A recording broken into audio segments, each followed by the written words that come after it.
Hi dears. അപ്പോൾ ഇന്നത്തെ recipe ഒന്ന് കണ്ടു നോക്കിയിട്ടുള്ള അടിപൊളി സംഭവമാണ് കേട്ടോ. ചോറിനൊപ്പം കഴിക്കാൻ പറ്റിയ ഒരു അടിപൊളി തോരൻ തന്നെ പറയാം. അപ്പോൾ ഞാൻ ആദ്യമായിട്ടാണ് ഉണ്ടാക്കുന്നത്.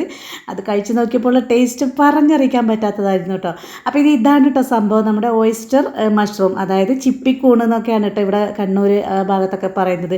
അപ്പോൾ സത്യം പറഞ്ഞാൽ ഈ ഒരു സംഭവം ഞാൻ ആദ്യമായിട്ടാണ് കാണുന്നതും ഉണ്ടാക്കി നോക്കുന്നതും കഴിക്കുന്നതും. അപ്പോൾ ഈ ഒരു സംഭവം കൊണ്ടുവന്ന സമയത്ത് ഏടത്തിയമ്മക്ക് അറിയില്ല, ഞാനിപ്പോൾ നാട്ടിലാണ്. അപ്പോൾ ഏടത്തിയമ്മക്ക് അറിയില്ല ഇത് എങ്ങനെ ഉണ്ടാക്കേണ്ടതെന്നൊന്നും. അപ്പോൾ എന്നോട് പറഞ്ഞു ഇത് വെച്ച് എന്തെങ്കിലും നമുക്ക് ചോറിനൊരു തോരൻ പോലെ ഉണ്ടാക്കിയെടുക്കാമെന്ന്. അങ്ങനെ ഞാനിത് അടിപൊളിയായിട്ട് ഈ ഒരു തോരൻ ഉണ്ടാക്കിയെടുത്തിട്ടുണ്ട്. ഞാനിത് യൂട്യൂബിൽ തന്നെ തപ്പിയെടുത്തതാണ് കേട്ടോ. കാരണം എനിക്കറിയില്ലല്ലോ, ഞാനൊരു സംഭവം കാണുന്നത് ആദ്യമായിട്ടാണ്. അപ്പോൾ ഒരു യൂട്യൂബ് ചാനലിൽ നിന്ന് കണ്ടിട്ട് അതുപോലെ ഉണ്ടാക്കി നോക്കിയതാണ്. സംഭവം പൊളിയായിരുന്നു കേട്ടോ. അപ്പോൾ ഇത് നമ്മുടെ ഓയിസ്റ്റർ മഷ്റൂമാണ്. ഇത് നമ്മൾ വാങ്ങിച്ച് നന്നായി കഴുകിയെടുക്കുക. അപ്പോൾ ഇതെങ്ങനെ അരിയേണ്ടതെന്നൊന്നും എനിക്കറിയില്ല കേട്ടോ. ഞാൻ കണ്ട റെസിപ്പിയിൽ ബട്ടൺ മഷ്റൂം വെച്ചിട്ടാണ് അവരുണ്ടാക്കിയിരിക്കുന്നത്. അപ്പോൾ എനിക്ക് കിട്ടിയത് ഈ ഓയിസ്റ്റർ മഷ്റൂമാണ്. അപ്പോൾ ഞാൻ ഇത് വെച്ചിട്ട് അതേ റെസിപ്പി ഉണ്ടാക്കിയെന്ന് മാത്രം. അപ്പോൾ ഇതേ സംഭവം ഇതെനിക്ക് കാണുമ്പോൾ തന്നെ ഭയങ്കര ഇഷ്ടപ്പെട്ടു കേട്ടോ. കാരണം എന്തോ ഒരു ഭംഗി ഇതിന്. ഞാനിത് ആദ്യമായിട്ട് കാണുന്നതാണ് കേട്ടോ. അപ്പോൾ ഇതേ കഴുകിയിട്ടൊക്കെ വൃത്തിയായി എടുത്തിട്ട് വന്നിട്ടുണ്ട്. ഇനിയിപ്പോൾ ഇത് ഞാൻ ഈ ഒരു പരുവത്തിലാണ്, ഇങ്ങനെ നീളത്തിലാണ് കേട്ടോ ഇത് അരിയുന്നത്. ഇങ്ങനെ തന്നെ ആയിരിക്കും ചെയ്യേണ്ടതെന്ന് വിചാരിക്കുന്നത്, എനിക്കറിയില്ല. ഉണ്ടാക്കി നോക്കി കഴിച്ചു കഴിഞ്ഞപ്പോൾ സംഭവം അടിപൊളിയായി. അപ്പോൾ ഇങ്ങനെ അരിഞ്ഞാലും മതി, കാരണം അരിയുന്നതിലല്ല കാര്യം എന്ന് മനസ്സിലായി. അപ്പം ഞാനിത് ഈ ഒരു പരുവത്തിലെല്ലാം നീളത്തിൽ തണ്ടോട് കൂടിയിട്ട് അതിൻ്റെ പൂവും ഭാഗം തണ്ടോട് കൂടിയിട്ട് ഇങ്ങനെ നീളത്തിൽ അരിഞ്ഞെടുത്തിട്ടുണ്ട് കേട്ടോ.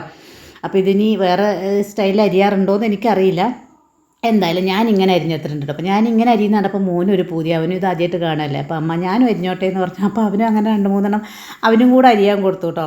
അപ്പോൾ സത്യം പറഞ്ഞാൽ ഈ ഒരു സംഭവം ആദ്യമായിട്ട് കാണുന്നവർക്ക് അതൊരു രസം തന്നെയാണ്. കാരണം ആ ഒരു ഓയിസ്റ്റർ സ്റ്റൈലിൽ അത് കാണുമ്പോൾ ഭയങ്കര രസമുണ്ട് കേട്ടോ.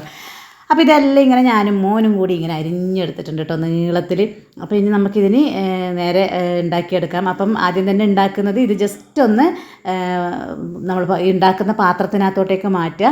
എന്നിട്ട് അതിനകത്തേക്ക് ഉപ്പും മഞ്ഞൾപ്പൊടിയും ഇട്ട് നന്നായിട്ടൊന്ന് മിക്സ് ചെയ്ത് കൊടുത്തിട്ടാണ് നമ്മളിത് വേവാൻ വെക്കുന്നത് കേട്ടോ. അപ്പോൾ ഇതിന് പാകത്തിനുള്ള ഉപ്പ്. അപ്പോൾ ഉപ്പ് എപ്പോഴും മഷ്റൂമിലിടുമ്പോൾ ശ്രദ്ധിക്കണം, കാരണം മഷ്റൂമിന് പെട്ടെന്ന് ഉപ്പ് പിടിക്കുന്ന ഒരു ഐറ്റമാണ് കേട്ടോ.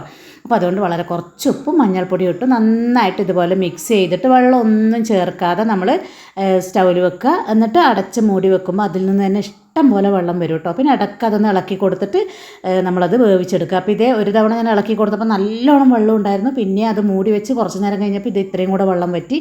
ഇനിയിപ്പോൾ ഇതേ വീണ്ടും ഒന്നുകൂടി നോക്കുമ്പോഴത്തേക്കും കറക്റ്റായിട്ട് നമ്മുടെ വെള്ളമൊക്കെ വറ്റി കിട്ടിയിട്ടുണ്ട്. നമ്മുടെ പാകത്തിന് വെന്തിട്ടും കിട്ടിയിട്ടുണ്ട് കേട്ടോ. ഇനി അത് ഞാൻ വേറൊരു പാത്രത്തിലേക്ക് മാറ്റി അതേ പാത്രത്തിൽ തന്നെ കടുക് പൊട്ടിച്ച് വെളിച്ചെണ്ണ ഒഴിച്ചു, കടുക് പൊട്ടിച്ചു, കറിവേപ്പില ഇട്ടു. ഇനി ഇതിനകത്തോട്ടേക്ക് ഇട്ട് കൊടുക്കുന്ന ഒരു 5-6 വെളുത്തുള്ളി നീളത്തിൽ അരിഞ്ഞതാണ്. ചതച്ച് കൊടുക്കണം കേട്ടോ. ഇങ്ങനെ അരിഞ്ഞിടുമ്പോൾ തന്നെയാണ് ടേസ്റ്റ്. അപ്പോൾ ഇങ്ങനെ അരിഞ്ഞിട്ട് കൊടുത്തു. അതൊന്ന് ലൈറ്റ് ബ്രൗൺ ആകുമ്പോൾ നമ്മൾ ഇത്രയും അളവിന്, അതായത് ആ ഒരു ബോക്സ് മഷ്റൂമിന് ഞാൻ ഒരു വലിയ സവാളയാണ് എടുത്തിരിക്കുന്നത്. അത് തന്നെ കറക്റ്റ് അളവാണ് കേട്ടോ. സവാള ഒരുപാടായി കഴിഞ്ഞാൽ മറ്റേ കൂണ് വെന്ത് കഴിഞ്ഞാൽ ഒട്ടും ഉണ്ടാവില്ല. അപ്പോൾ അതുകൊണ്ട് തന്നെ ഒരു സവാള നന്നായിട്ട് വഴറ്റി.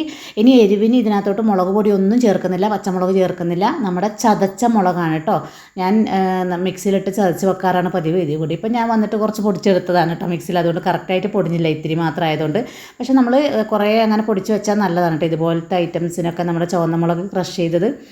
അപ്പം അത് നന്നായി മൂപ്പിച്ചു. അതിനകത്തോട്ടേക്ക് നാളികേരം, നമുക്ക് എത്ര നാളികേരം വേണോ അതും കൂടി ഇട്ട് കൊടുത്തിട്ട് ആ നാളികേരം നന്നായിട്ടൊന്ന് മൂപ്പിച്ചു. നാളികേരത്തിൻ്റെ സ്മെല്ലൊന്ന് നന്നായിട്ടൊന്ന് മാറി കിട്ടിയിട്ടോ.